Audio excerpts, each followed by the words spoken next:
नहीं आते तो सुन लो, कपड़े मैं ही धोती हूँ, लेकिन तुम्हारे आ जाने के बाद मैं रुमाल तक नहीं धोऊंगी। अरे चुप रहना भाग्यवान, बहू बेचारी घर आई नहीं, उसे डराना शुरू कर दिया।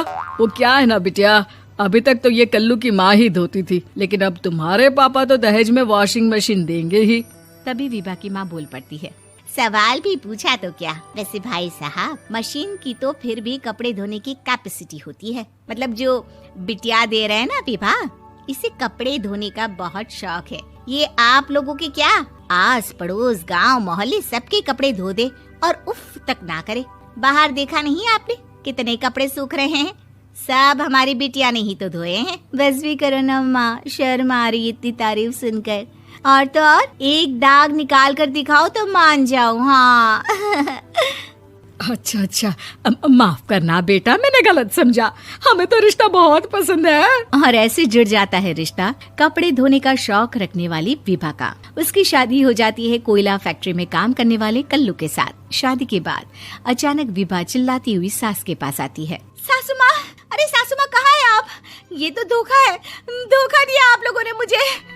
इसे ससुर के चक्कर के बारे में पता चल गया। अरे तो उसमें तुझे क्यों धोखा मिला है? अरे नल में पानी नहीं आता, कपड़े कैसे कब धुलेंगे? अच्छा, तू पानी नहीं आ रहा उसकी बात कर रही है। तो आपने क्या सोचा? कुछ नहीं। अच्छा, तेरी माँ ने कहा था कि कपड़े धोने का शौक है तुझे, याद आया मुझे। शौक बोलकर कपड़े धोने वाले मेरे जुनून को कम ना आके सासू माँ, कपड़ा धोना मेरा गुरूर है। तभी पति भी वहाँ आ जाता है। अभी मैंने इसे सनी देओल की फिल्म दिखाई है, उसी के डायलॉग मार रही है माँ। अच्छा सुन, साफ साफ बता रही हूँ, पानी सुबह 4 से 6 और शाम को 10 से 12 आता है, समझी? विभा टाइमिंग सुनकर हैरान हो जाती है। ये क्या भूतों का मोहल्ला है? सुबह 4 बजे उठकर कौन कपड़े धोता है? 4 बजे टंकी में पानी जाता है, फिर सारा दिन धोना ना, किसने मना किया? अरे कैसी बात कर रही हैं? 200 लीटर की टंकी में कितने कपड़े धो लूंगी मैं? सुबह ही उठ जाऊंगी मैं। अब क्या था, विभा सुबह 4 से लेकर रात के 12 बजे तक कपड़े ही धोती रहती। एक रोज सास पड़ोस से निकलकर कहीं जा रही होती है कि साथ वाली कहती है, हाँ कल्लू की माँ, जरा ये बताओ कि 2 साड़ी है, 2 ब्लाउज और एक पेटीकोट और एक नाड़े वाला लंबा कच्छा। हाँ तो?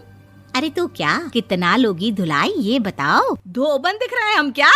हमारे पति सरकारी नौकरी से अभी रिटायर हुए हैं और बेटा सुपरवाइजर है कोयला फैक्ट्री में। धोबन समझ रखा है हमें?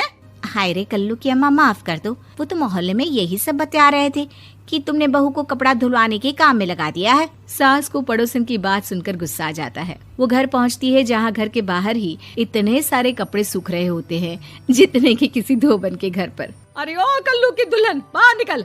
माँ जी यहीं आ जाओ, बाथरूम में चादर धो रहे हैं हम। अरे अभी हम धोते हैं, तुमको बाहर निकलो। ये आस पड़ोस वाले बोल रहे हैं कि हम बहू से कपड़े धुलवा कर उसे कपड़ा धोने वाली बना दिए हैं।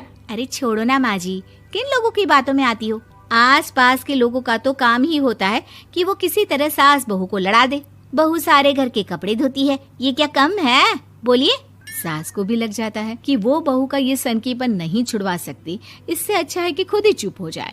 एक रोज सास और बहू मंदिर जाते हैं, जहाँ सास की साड़ी वहाँ खड़ी भीख मांगने वाली से मिलती है। माँ जी क्या बात है, आपकी साड़ी उस भिखारन से कितनी मिल रही है ना? हाँ देखो तो दोनों की साड़ी मिल रही है। क्या बात है कल्लू की अम्मा, तुम खुद को तो अफसर की बीवी बताती हो और ऐसी सिंपल सी प्लेन साड़ी पहनकर घूमती हो। सिंपल और प्लेन नहीं है ये साड़ी। तो क्या सोने के धागे से फूल बने हैं? कुछ भी सासू माँ, कुछ भी। हाँ बने थे इस साड़ी में सोने के धागे से फूल।